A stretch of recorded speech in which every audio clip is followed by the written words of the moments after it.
And it really kind of threw me for a loop. Also, the thing that threw me for a loop was, that's one thing, you have what series, so I figured out the one, sort of, but when I saw how Ron was playing Vincent, which was from a different place, a deeper, more courageous voice than most actors would have, and most producers would have led the character. There's a lot to be said for all the people who made the decision for Vincent to be played. Yeah, like Vincent, rather than like the Beast on TV, and you know what I mean. You know when I say that. A very courageous thing to do, and also pretty amazing that I was amazed to see him pull that off. Just he knocked me out, and that's when I realized the level that we were going for. I went home and just started working really hard. And then the first day we shot the whole trial, Mouse's trial, and that was the first scene. And it was a lot going on. And Tom Wright is a mensch. He's a great director, and he had the sense to like shoot everything but me until the end. So by the time the afternoon rolled around, the time we actually be on camera, Tom and I and the various people, George and Ron and all, we started to get someplace with the character. It was an awful lot to do in one day. Because usually college, you're doing whatever. You do your work, you're serious about it, but it's not usually as complex a character to build as Mouse. There's usually not a verbal syntax going on and a physicality that is not our own and on and on. Mouse, there was a lot going on to implement in just a few short hours. And I just love saying, even though he's not here, I'd like to thank Tom Wright for that right here and now. Because otherwise I'd get what would come off like. In the morning I was just like, back to the question. Favorite episode to do was Dead Winter. The Winter Nights episode. Because it was everybody was there. Everybody skates. So many of our characters who had only been once or twice, everybody was together, almost everybody. And the sets were so huge, and they built all these new sets, and they had so many extras in, and so much activity.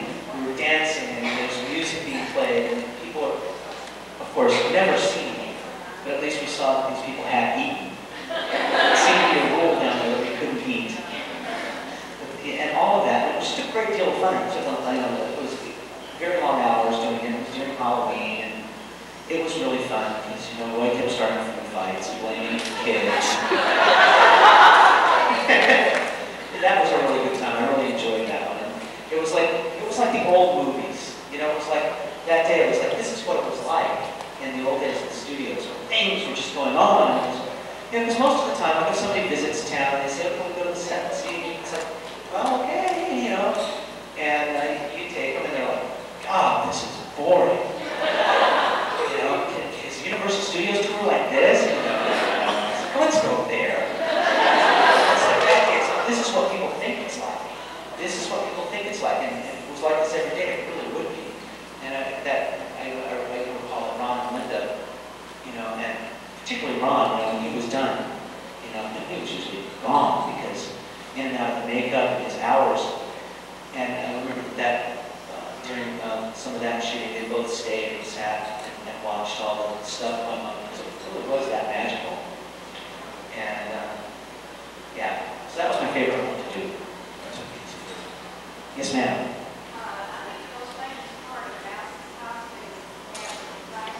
Flashlight cat. Oh no, that wasn't my idea. I thought it was a brilliant idea though. And that would be Judy Evans, I'm sure. Our costume designer, who was brilliant. Again, she was, I should have really gotten a tip as to what was going on in the show when I came in for my fittings with her, because I had never in all the years, it's like in the old movies again. You think, you come in, they show you a sketch, and they show you the material they're going to make out. As it happened before. And I showed up, and comes this woman, and she's got a matted sketch of me wearing these clothes, and the fabric swatches stapled to it. I was blown away. And then they started building the costume on me.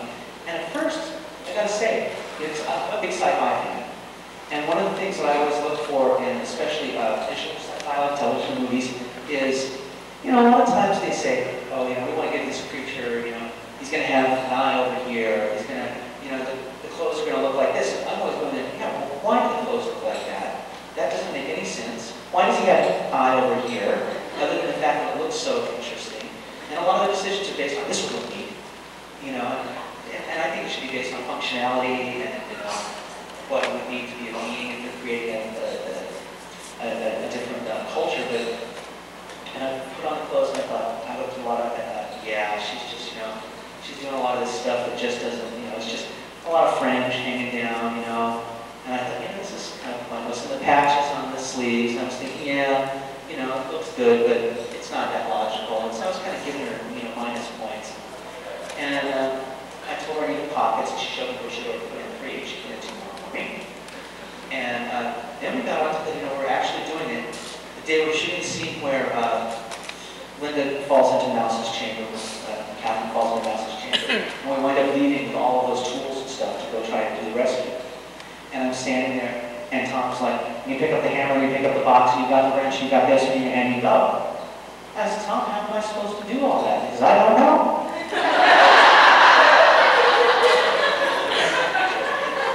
Nobody ever, I never said I was an actor, figure it out. And so I started thinking, how am I going to do it? Well, I got 2 hands, and he's just giving me like 6 props. And I looked at the costume, and it's covered with fringe. Banging down, this fringe that I said, I'm a little affectation, I'm a designer. And I started tying the tools to it. And Judy later said to me, I was wondering if you think of that. Because she had. And I started thinking, well, again, the patches on the elbows, I thought it was just another affectation. You think it's else, and if you're crawling, you might have to crawl. And it's like, oh boy, she's great. And it took me episode to discover what her costumes were about, just what her costumes should do. And it's really good. It leads the actor to discover more about the person who's playing. And she really, really, really very much did that. And at the same time, the woman was doing Golden Girls, It's a Living. I mean, I would show up for a fitting, and it's like, Dave, can you wait about 10 minutes? Because in that dressing room was B. Arthur, and that one is Ruth Flanagan, and that one is Linda Hamilton, and that one is Betty White, and I'm putting them all in original dresses today. Now, I've had experience dressing actresses in particular. But all actors tend to be really picky, we all have, boy, this kind of thing is really good. Men tend to let things like that slide a little more. And boy, I tell you, I was amazed that she could have 3, 4, very powerful, famous actresses, and she was dressed in all. I'm like, she's like, I need 10 extra minutes. To me, she was a miracle. There was, I've seen people around just trying to pull off a show like these. Something with that much design to do. I've seen people, come crumbling to the ground and their careers fall with them. And Judy's like in one show and another and another. She's extremely talented, as well as being a nice lady. Yes, Lisa.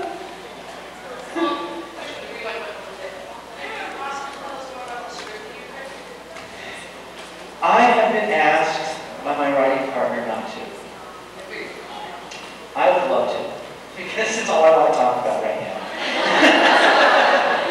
But he's superstitious and I'm not. So, because I have a great deal of respect for him, I will knock on wood and not say anything about it. But it is for children. And by that I don't mean a family movie, I mean it's for children. Adults can watch too, but that's incidental. Yes. Thank you for standing. That's so sweet of you.